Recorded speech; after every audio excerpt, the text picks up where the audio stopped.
Fala aí pessoal, tudo bem? Sejam bem-vindos a mais um vídeo. Lucas aqui do canal Prime Hardware, resumão semanal todos os sábados. Na descrição eu coloco todos os tópicos. Hoje nós vamos acompanhar o que aconteceu no mercado de hardware PC Gamer nos últimos 7 dias. Temos também aqui nossos links afiliados às lojas parceiras, caso você queira comprar no Terabyte, na Amazon, no AliExpress e sua infinidade de produtos. Caso queira ajudar esse trabalho, clique nos links que estão aparecendo aqui. Temos o nosso grupo de promoções, que é esse que está aparecendo aqui, neste cantinho, no Telegram, para que você não perca o mercado de promoções. Sempre estão surgindo coisas novas, fiquem de olho lá no grupo, tá certo? E vejam rapidamente o patrocinador desse vídeo antes que a gente comece o nosso tradicional resumão, ok? O software TenorShare 4Dig traz a recuperação de dados para todas as plataformas, seja Windows ou macOS. Você pode recuperar todos os tipos de arquivos deletados ou perdidos acidentalmente, incluindo documentos comuns como Word, Excel, PowerPoint, PDF, áudios, músicas, e-mails, independente se foi em um cartão SD, HD ou SSD dos seus computadores e notebooks. Formatou o HD sem querer, escolheu da lixeira por acidente ou teve problemas com o vírus, conheça o 4Dig Data Recovery no primeiro link da descrição. Começando então aqui, pessoal, rapidamente sobre o mercado de NAND Flash, ou seja, os chips que estão dentro de um SSD, seja ele um M2 ou um SATA, que está em oversupply, ou seja, tem muito suprimento, né? Os fabricantes se planejaram para o momento onde você tinha uma escassez lá na época da pandemia, as coisas deram uma melhorada, então sobrou muitas coisas e o TrendForce aponta que os SSDs podem cair de 30% a 35% e ainda poderia ocorrer uma queda de 20% no próximo trimestre, o Q4 2022. Ele cita também as questões relacionadas à inflação, né, e o baixo interesse das pessoas em comprar hoje computadores, enfim, porque, como eu disse, em 2020 isso foi muito exagerado, né, o interesse aumentou demais e agora acabou sobrando, tá? A gente tem aqui também uma pesquisa daquele IDC que aponta que há uma queda no envio, na compra de computadores, PCs, tablets de uma forma geral, que nós temos a tabela. No mercado consumidor, você vê que em relação ao ano passado caiu 9,9%, no Enterprise 1,6%, no setor público 20,3% e no SMB 10,5%. Então nós temos uma queda no volume geral de envios, especialmente por esses motivos que eu falei para vocês. Estávamos vivendo uma época onde a gente tinha uma grande necessidade ali, muito a parte de homeschool, né, homework, e agora as pessoas voltaram a trabalhar nos seus escritórios e acaba diminuindo um pouco aquele volume que precisou ter naquela época, tá certo? Pessoal, vamos falar aqui sobre a TX 3.0, uma especificação que foi lançada pela Intel. E aqui nós temos uma notícia em profundidade dos sites Hardware Busters e do Igor's Lab, que você já conhece, já mostrei aqui, aonde potencialmente fontes classificadas como a TX 3.0 podem não oferecer exatamente o que a gente imagina, tá? Então o Tech Power Up explica os testes que eles fizeram com a 6950 XT, eles observaram alguns reboots da máquina, isso porque em alguns milissegundos a placa de vídeo exigia uma energia muito alta, um pico que eles chamam de excursions, né? E isso faz com que a fonte desligue, porque a fonte arma certos sistemas de proteção e há esse desligamento. Na especificação ATX 3.0, né, existem termos para classificar isso, os fabricantes podem se adequar a isso. Eu até trouxe no resumo passado uma fonte da, se não me engano, MSI, que havia prometido que poderia oferecer até 200% de pico, ou seja, essa fonte tem 1000 watts, ela pode oferecer 2000 watts ali sem nenhum problema para que suporte esses picos momentâneos, tá? Nós temos os especialistas que é o Ares e o John Jarrow, né, são os caras que mais entendem de fontes no mundo, dizendo para que a gente tome cuidado, tá, com os reviews, justamente porque o fabricante pode, se ele quiser, tirar o conector de 12 mais 4 pinos e a fonte continua sendo 3.0, porque na classificação da Intel não é exatamente necessário que tenha esse novo conector. E se eles tiram esse novo conector, em tese eles não precisam passar por testes mais pesados de transiente, resposta dos transientes.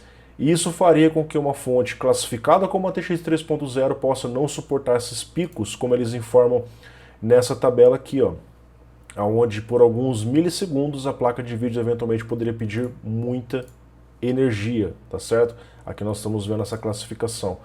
Ou seja, é possível que a gente veja fontes mais baratas no mercado, classificadas com a TX 3.0 sem o conector e que não aguente tanto assim. Então, fonte de alimentação é uma coisa que não se brinca, tá? Recomendo que compre boas fontes de alimentação e espere reviews de mídia especializada, como a gente vê ali no caso ali do Johnny Guru, que é um cara que entende bastante do assunto, tá certo? Pessoal, a gente sabe que a AMD anunciou os Ryzen 7000, eu estava lá nos Estados Unidos, né, agora estou de volta aqui no Brasil, eu trouxe para vocês o que eu podia mostrar antes que o embargo caia, em breve vou trazer os testes dos CPUs. E muita coisa foi mostrada na apresentação da Lisa, e aqui nós temos o Robert Hallock, que é o gerente de marketing técnico da AMD, confirmando no Discord, né, no Discord oficial da AMD, algumas informações aonde nós temos aqui a especificação de sweet spot da memória, que seria de 6.000 megatransfers nas suas próprias palavras, né, ou seja, 6.000 MHz, né, aonde se considera o melhor preço, a melhor estabilidade, melhor performance, melhor disponibilidade e mais fácil de usar. Ele também confirma aqui o tipo de memória single rank e dual rank que é suportado, 5200 para single rank e dual rank com um único módulo, e dois módulos single rank, dois módulos dual rank. Caso você utilize 2 DIMMs por canal, ou seja, você coloque as 4 memórias, os 4 módulos preenchidos, a frequência, como ele informa, cai para 3.600 megatransfers por segundo, tá? Uma coisa que ele também acaba confirmando no Discord, que nós temos os prints desse Discord, tá? É que você não precisa se preocupar mais com o FSLK. Você pode deixar simplesmente isso no automático, que não tem tanta importância mais você setar manualmente essas coisas, como era nos antigos Ryzen, tá certo? Enfim, então aqui nós temos as imagens, vocês podem ver com mais detalhes se vocês quiserem. Pessoal, o Intel falou um pouco mais sobre a arquitetura do Ray Tracing, tá? Que seria especialmente mais interessante para placas mais fortes como a A770, que compete com a 3060, que já é uma plaquinha legal para você usar o Ray Tracing, tá? E, enfim, eles mostram um pouco mais do funcionamento e especialmente esse recurso de thread sorting, que seria o diferencial da Intel para acelerar um pouco mais a performance, essa organização que eles estão fazendo desses recursos de acordo com a ordem de entrada, que seria algo tipo um assynchronous ray tracing, ou seja, um ray tracing assíncrono, em tese traria mais performance. A Intel mostra a comparação com a 3060 em diversos games, e olha só, tem jogos que ela ganha. Tudo bem que de 30 para 33 frames não está mudando muita coisa, né? Mas tem alguns cenários aqui, por exemplo, no Fórmula 1, aqui que ela está disparando, mas também tem cenários que a Nvidia está acima, como Battlefield 5, entre outros games aqui. Então eles apontam um aumento de performance em relação ao 3060, mesmo usando o Ray Tracing. Também traz os testes em 1440p, né, onde nós temos aqui o uso de tecnologias como XeSS, que é tipo o DLSS da Intel, né, onde nós também temos esses ganhos de performance. Então aqui são em Full HD e aqui são em 1440p com esse tipo de recurso. Pessoal, o grupo USB anunciou uma especificação pendente, o USB 4 2.0, sim, vai começar aquele monte de números aparecendo na sua tela, que traz como grande diferencial o suporte para 80 gigabits por segundo de performance. Cara, lembra-se que o USB convencional hoje é de 5 gigabits, temos também os de 10 gigabits, os de 20 gigabits, agora estamos falando de 80 gigabits por segundo na conexão tipo C, que nós vemos que veio para ficar, tá? Essas especificações estão planejadas para entrar no evento USB Dev Days, né, que é um evento de desenvolvedores planejado para novembro desse ano. Aqui eles detalham outras informações. E nós temos aqui o Tech Power Up mostrando que existe uma possibilidade de suportar 120 gigabits por segundo no modo assimétrico, que seria bastante insano, cara. Eles explicam a forma como isso funciona, que seria 3 dos pares para upstream e mais um para downstream. Então, em tese, você conseguiria 120 gigabits por segundo utilizando tecnologias PAM3, que também será utilizado no Thunderbolt de nova geração, tá certo? Vamos acompanhar esse mercado. Pessoal, a Cooler Master lançou aqui um novo kit Graphics Card Holder. Eu tenho um kit desse aqui, a versão 1.0. Basicamente é um kit que permite que você coloque a sua placa de vídeo na vertical, mesmo no gabinete que não tenha isso. Observe que eles trazem então esse suporte de metal que você encaixa nos slots do seu gabinete e pode vir aqui colocar a sua placa de vídeo como vocês estão vendo na foto, tá? Ele já traz o cabo riser, como vocês podem ver, e as informações que esse cabo é de 16,5 centímetros, suficiente para a maioria das pessoas. No modo 4.0, que é um diferencial, já que o meu kit inicial, versão 1, só suporta 3.0 e permite placas de 3 slots, placas mais robustas que nós temos visto no mercado. Vamos ver quando isso aqui vai aparecer aí. Por enquanto não foi revelado o preço, tá? Geralmente kits 4.0 são mais caros. Nós temos aqui, pessoal, a empresa chamada AAEON, que introduz no mercado uma placa para automação comercial com socket LGA 1700. É uma placa bem diferenciada, cara, foge muito do usual que nós temos visto aqui, né? Basicamente nós temos uma placa que tem várias conexões de rede, inclusive conexões legadas ali, o PCI convencional, aquele antigo PCI, cara. Porque quando a gente fala de mercado de automação comercial, nós temos alguns componentes que são mais fraquinhos, tá? Que são placas muito antigas, que precisam ser adaptadas, e aí, em tese, você tem essa opção de continuar usando placas muito antigas, mesmo uma placa-mãe mais moderna. O modelo aqui é o ATX Q670.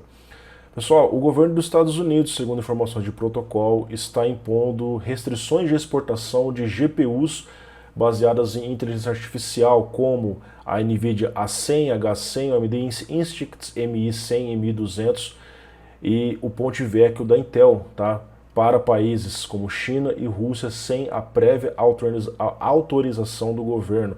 No caso da NVIDIA, o impacto seria de 400 milhões, tá? E eles fazem isso em tese para prevenir a revenda, ou você, de repente, comprar esses chips em um país que seja autorizado e revender para companhias que eles estão tentando impedir que chegue lá. É a velha G fria dos hardwares que a gente já conhece, então, enfim, os países tentam vencer um ou outro sem propriamente tocar um nos outros, né? Nós temos aqui, pessoal, a informação que veio aqui de um patch do Linux, aonde o Meteor Lake, que seria a 14ª geração da Intel, suportaria um modo gráfico mesmo sem usar um gráfico integrado. Então você poderia rodar vídeos sem ter uma GPU graças a esse kit que seria, em tese, introduzido aqui, tá certo? Ou seja, nós poderemos usar isso para reproduzir um vídeo, enquanto que um eventual gráfico integrado ou dedicado para atividades que envolvem mais paralelização, atividades mais pesadas. Isso aliviaria a placa de vídeo principal de coisas simples como rodar um vídeo no YouTube, tá? Ok, é uma feature, inclusive eles falam que o QuickSync da Intel iria estar sendo suportado mesmo em algo tão simples assim, tá certo? Pessoal, os fabricantes têm anunciado os módulos de memória com suporte a AMD XPO, que é o Extended Profiles for Overclock, que a AMD anunciou recentemente, onde é algo que iria substituir o XMP nas plataformas Intel. A gente sabe que o XMP é da Intel, mas as placas-mãe para a AMD também trazem o XMP, porque não existe uma tecnologia equivalente, não existia até então, né? E agora existe para a próxima geração dos Ryzen 7000, onde nós temos uma melhor otimização para os Ryzen quando você usa módulos certificados eXPO. Então, se você for usar o Ryzen 7000, usar um módulo que tem um selo eXPO te trará mais performance em tese, segundo o que foi informado pela AMD. Então, nós temos aqui o kit da Adata, né, a Adata XPG, nesses 3 módulos, inclusive um sem dissipador. Nós temos os kits da Geio, tá? O Geio Evo V, como vocês estão vendo aqui, e o Geio Polaris RGB. Aqui nós temos a tabela onde eles informam kits com times bem apertados, por exemplo, 6.000 MHz CL32, que é um time interessante para DDR5. Quando a gente fala de DDR4, né? Pô, cara, 32 é muito, mas olha a frequência, 6.000 MHz no DDR5, tá? Temos também aqui os kits da G-Skill, o Threaded Z5 Neo, Flare X5, entre outros que estão aparecendo aqui na imagem, né? São kits de memória, um deles tem a versão RGB. E nós temos também a tabela aqui oferecendo alguns kits de 30, CL30 é um série bem baixo, CL22 no 5600, que deve dar para você fazer overclock, pegar 6.000 MHz nisso daqui. A gente observa que não há kits de 8 GB, tá? Só tem kits de 16 GB para cima. Aqui nós temos também da Corsair, com a memória Vengeance, a Dominator Platinum RGB e a Vengeance sem RGB um pouquinho mais simples, tá certo? Bom, pessoal, a Arc A380 foi encontrada na mineração. Olha, ela não tem saído tão bem nos jogos assim, né? Tem tido estabilidade, e parece que na mineração também não. 12.2 MHz por segundo. numa época que a mineração quase está morrendo, principalmente no Ethereum, que vai fazer a fusão em setembro. Então a Intel chegou bem tarde para a festa. Se ela tivesse chegado no ano passado, talvez isso teria algum impacto, talvez venderia alguma coisa. Há o suporte já no Nanominer para essa placa, conforme vocês estão vendo aqui. E o teste do Red Panda Miner informa apenas 9.9 MHz por segundo, que é muito, muito baixo, tá? Isso que a placa tem, né, 6 GB de VRAM. Em tese, a VRAM não estaria limitando, e sim a especificação de performance. A plaquinha realmente é bem fraquinha, tá certo? Pessoal, vamos agora para os campos dos rumores barra especulações. Nós temos muitas coisas que estão aparecendo aqui. Por exemplo, a informação desse canal, desse perfil no Twitter, que não é algo exatamente confirmado, né? A gente não tem nenhum print aqui mostrando exatamente o nome do processador, mas ele mostra que o Ryzen 7000 está meio quente. A gente não sabe quais foram as circunstâncias precisas dessas informações, mas segundo ele, quando você seta um V-Core manual, você consegue a mesma frequência que antes, só que com a temperatura caiu de 93 para 56, o consumo de 122 para apenas 67, ou seja, metade do consumo e quase que a metade da temperatura. Precisamos aguardar mais resultados, tá? Em breve, como vocês sabem, eu vou trazer os meus próprios testes, tá bom? Nós temos aqui também um vazamento, né, do 7950X no Cinebench R23, precisamos aguardar os testes oficiais, aonde nós temos o resultado inicial de 29.649 pontos, depois um resultado que apareceu, né, a imagem não está em tão boa qualidade, com mais de 36 mil pontos, que nesse caso seria algo parelho, competitivo com que os vazamentos têm mostrado do Core i9 13900K. Nós temos aqui a placa-mãe ASRock X670E Steel Legend, que foi vazada com uma peculiaridade. Nós vemos aqui a placa, né? Enfim, essa placa já foi anunciada, inclusive. Ela tem um papel em cima do slot, cara. Curioso, né? Para você ler uma informação. E esse papel diz que no primeiro boot que você der com a placa-mãe, se você colocar 2 módulos de 16 GB, iria durar 100 segundos, o que é bizarro, é um boot muito longo. E chega aqui em 4 módulos de 32, é um boot de 400 segundos, cara. Se eu não estou errado, seria 5 minutos, cara. É isso, não sei, agora não fiz a conta de cabeça. Bizarro, cara, bizarro, tá?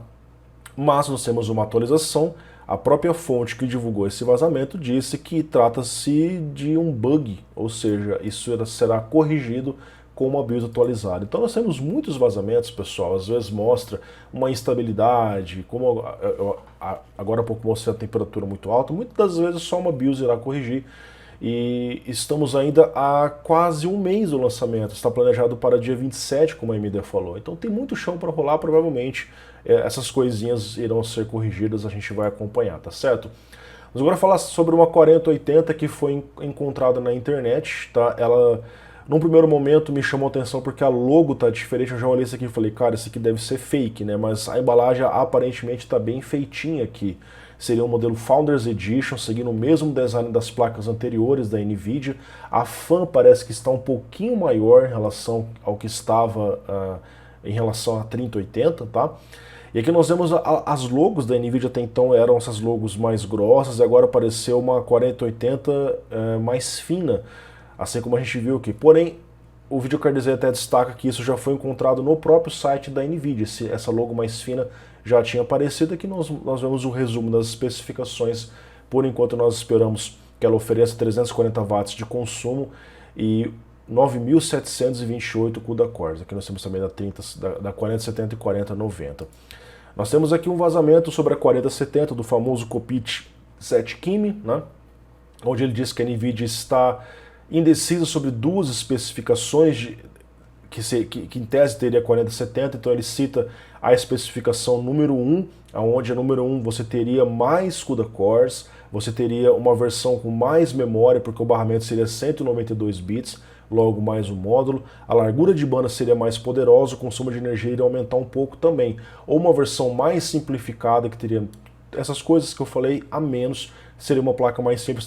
Talvez aqui seria uma 4070 Ti e aqui a 4070 normal. Precisamos aguardar. É esperado que em outubro a NVIDIA faça um anúncio das suas próximas placas. Na verdade, em setembro, nesse mês mesmo, faça o anúncio e chegue isso em outubro. Pessoal, aqui nós tivemos mais um vazamento onde a gente vê os CPUs EPYC, Genoa X e os Bergamo com as suas nomenclaturas detalhadas. onde a AMD já falou que irá trazer também CPUs com 3D V-Cache. Basicamente, os 9004 e 8004 seriam os Zen 4 normais, e seriam divididos em dois sockets, o SP5 para o 9004 e o SP6 para o 804. E teria uma variação de 8 a 128 núcleos, porém de 112 a 128 seria reservado para os Bergamo. Aqui nós temos a tabela completa, vocês podem acompanhar caso queiram. Pessoal, nós temos um vazamento barra rumor do Ryzen 7000X 3D sendo anunciado na CES 2023, o que seria conveniente, porque a Intel iria lançar em tese em outubro seus processadores, e aí vem a AMD e dá a cartada final. Olha, já que a 13ª geração passou, não sei a performance, temos agora o 3D V-Cache impulsionando. Ele disse que nós teríamos em tese 3 unidades, o 7800X 3D, que foi o que eu especulei por que não teve o 7800X inicial nesse line-up, só o 7700X, tá?